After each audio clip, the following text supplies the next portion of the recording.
पैसे और दोस्ती, मतलब ये दो चीजें जब भी एक साथ आती है ना, तो मामला थोड़ा टेढ़ा हो ही जाता है कि नहीं?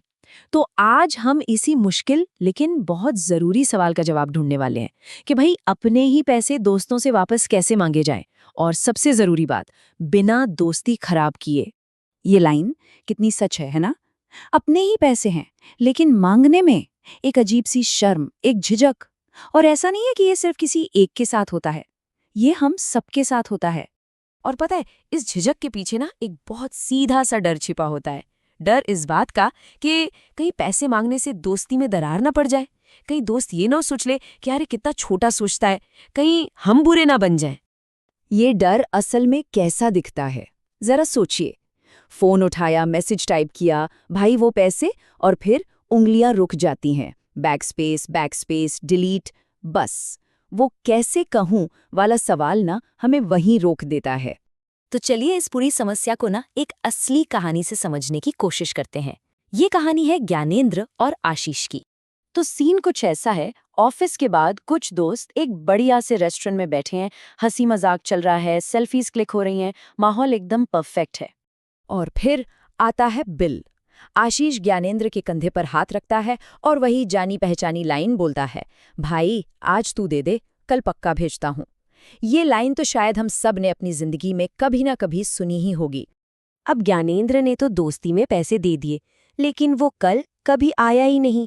एक दिन बीता, फिर 2 दिन, और देखते ही देखते पूरा हफ्ता निकल गया। और अब ज्ञानेंद्र के लिए पैसे मांगना और भी ज्यादा मुश्किल हो गया था। तो सवाल ये है कि ऐसी सिचुएशन में क्या किया जाए। देखिए, असल में ना पैसे वापस पाने के दो ही रास्ते होते हैं। एक है प्यार से वसूली और दूसरा है सख्त वसूली। चलिए एक एक करके दोनों को समझते हैं। तो सबसे पहले बात करते हैं पहले, यानी प्यार वाले तरीके की। और इसमें हमारी मदद करेगी टेक्नोलॉजी, खास तौर पर जब बात छोटे मोटे रोजमर्रा के खर्चों की हो।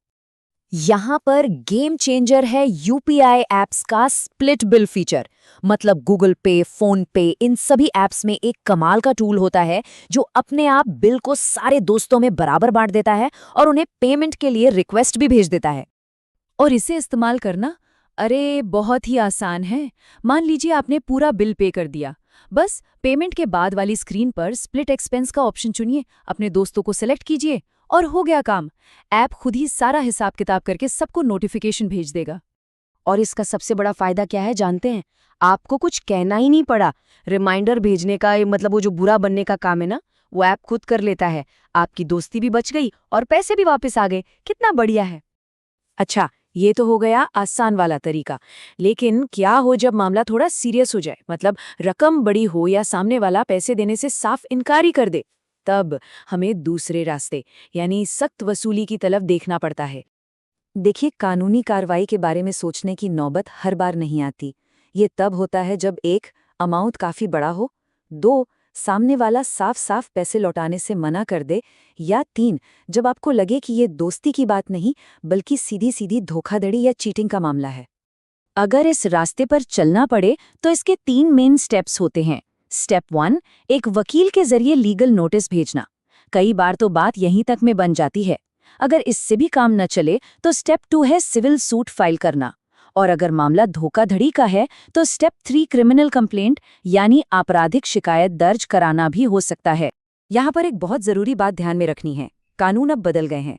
पहले जो मामले आईपीसी की धारा 420 यानी चीटिंग और 406 यानी क्रिमिनल ब्रीच ऑफ ट्रस्ट के तहत आते थे, वो अब 2023 के नए कानून भारतीय न्याय संहिता या बीएनएस के तहत धारा 318 और 316 में आते हैं। तो ये अपडेटेड जानकारी रखना बहुत जरूरी है। लेकिन एक चेतावनी, और ये बहुत जरूरी है, कोई भी कैसा भी कानूनी कदम उठाने से पहले किसी अच्छे वकील से सलाह जरूर लें। ये बहुत बहुत जरूरी है। वही आपकी सिचुएशन को सही से समझकर आपको सबसे अच्छी सलाह दे सकते हैं। तो हमने 2 रास्ते देख लिए, एक प्यार वाला, एक सख्त वाला।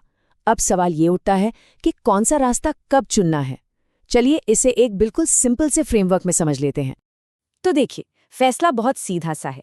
अगर दोस्तों या कलीग्स के साथ छोटे मोटे रोज के खर्चे हैं तो बिना सोचे समझे यूपीआई का स्प्लिट बिल फीचर इस्तेमाल कीजिए। और अगर रकम बड़ी है या सामने वाला साफ मना कर रहा है तो फिर कानूनी विकल्पों के बारे में सोचें। तो आखिर में बस यही कहूंगा, शर्म छोड़िए, समझदारी से काम लीजिए। चाहे टेक्नोलॉजी हो या कानून, अपने पैसे वापस पाने के रास्ते मौजूद हैं, क्योंकि आखिर में दोस्ती अपनी जगह है और हिसाब अपनी जगह, है ना?